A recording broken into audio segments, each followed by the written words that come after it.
You have a 40-point plan, or should I say 40 steps. Can we talk about some of the areas? I know that we can't hit on all of them. I'll let you select one or two from the next generation city government. Well, you know, first thing that we're going to do is really utilize technology to communicate with residents and help them be a part of what's going on. We've made a commitment that any travel that is done by city employees under my administration, that will be reported. Where they went, who went, how much was spent, what was accomplished, who was met with, and what were the results of the meeting. Anyone who's worked for a company out here knows that you have to do a reporting when you get back. You've been on a excuse me, a week-long training or something or another. You have a responsibility to come back and train others. So we'll be doing the same kinds of things. We're going to do a much better job in terms of marketing Akron. One of the key issues that's been talked about is the brain drain, or the flight of trained young people here. We have a wonderful university, an asset that many communities don't have. They're producing bright young people. It's criminal that we're not keeping those young people here in our community, and part of it is that we're not doing a good job in marketing our community. We don't do a good job marketing even to ourselves. Each of us as citizens should be an ambassador for Akron. If somebody asks them, well, you know, why you live in Akron, or why do you stay in Akron, they should have a good answer for that, and it should be not just because I grew up here or whatever. They should be able to talk about the assets of our community. We have a national park that is a neighborhood. Most communities can't boast that. Not at all. We have the arts and art museum, and we have all the things that big cities have, but it's in a package where you can access it and appreciate it a lot more.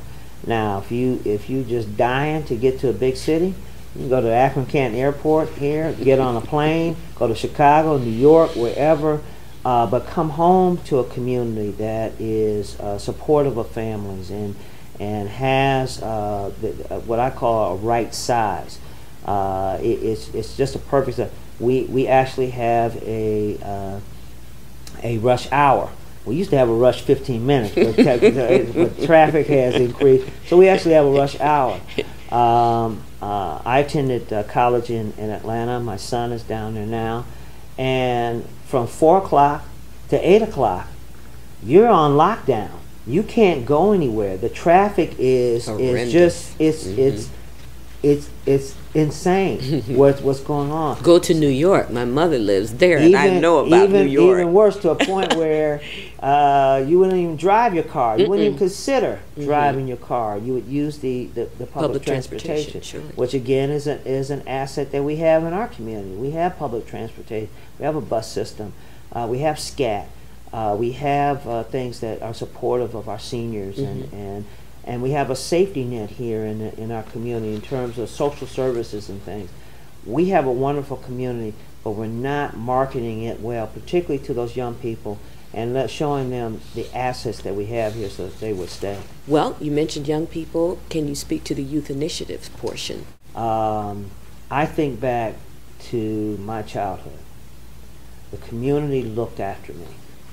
The community provided for me. The community disciplined me. The community supported me. The community educated me. The community prepared me to be a productive citizen. The community supported my family in their efforts to make 2 productive kids. That is the responsibility of this generation, is to prepare the next generation. And we are failing in many, many ways relative to our kids who are finding themselves in trouble and entering into the criminal justice system. Bright young people that were given positive alternatives would have made different choices. So we're going to have a summer youth employment program. It's a clear need out there with vacant homes, vacant properties, high grass. We can have kids working every summer to deal with that. Community benefits from that. Kids will benefit from learning how to work, getting some basic training there. In terms of going to work and job and preparing for a job, and putting a little money in their pocket so that they can do some of the things that they want to do. But also, I found many kids want to be supportive of their families and buy their own school clothes and do those kinds of things. We have to empower kids to make good choices, and that's a win-win as far as I'm concerned, and worth every nickel. We have to focus on education. We have to change, I think, how we are looking at this. Now, as mayor, it's not my constitutional or charter responsibility to be in charge of the schools. However, I am responsible for the economic health of this community. Mm-hmm. And if we're not preparing kids for the jobs that are coming up out here, then that economic health is in danger. So that is a critical part, and we will have a cabinet level position that is dedicated to youth services, youth education, and that is going to be that person's principal responsibility, is to make sure that city government is responding, making sure that private entities that are out there working with various really good programs out there are better coordinated, working to help advertise those opportunities so parents know where to plug their children into, and really just creating a dynamic here where there's a real focus on our kids. I look at the presidential election. Well, I say that only because that's the highest office in the land. And when people are on the campaign trail, they have a habit of making promises. I'm going to do this. I'm going to do that. Well, you don't have all the information, and you're not privy to all of the information, the documents, the records, or whatever.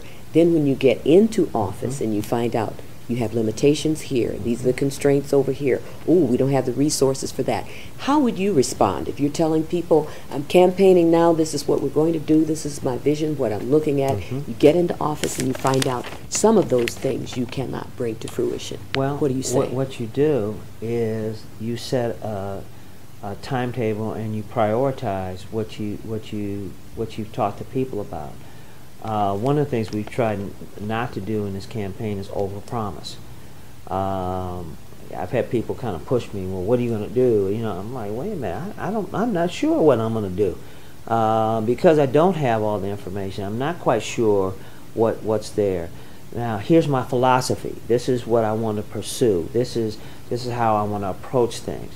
I want to incorporate what your concerns and issues are into that philosophy, and that's how we'll approach this issue.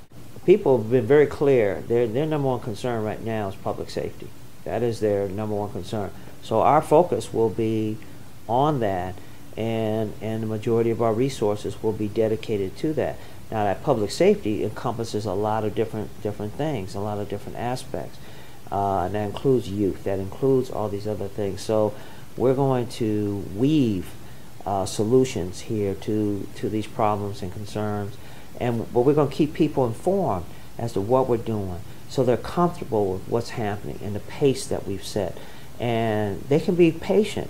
They'll have patience if they know that you're still focused on this and where you're going, and they're part of what's going on. They're being regularly communicated with. They're okay with that. They'll have if you empower them and give them the information they need, they'll be okay.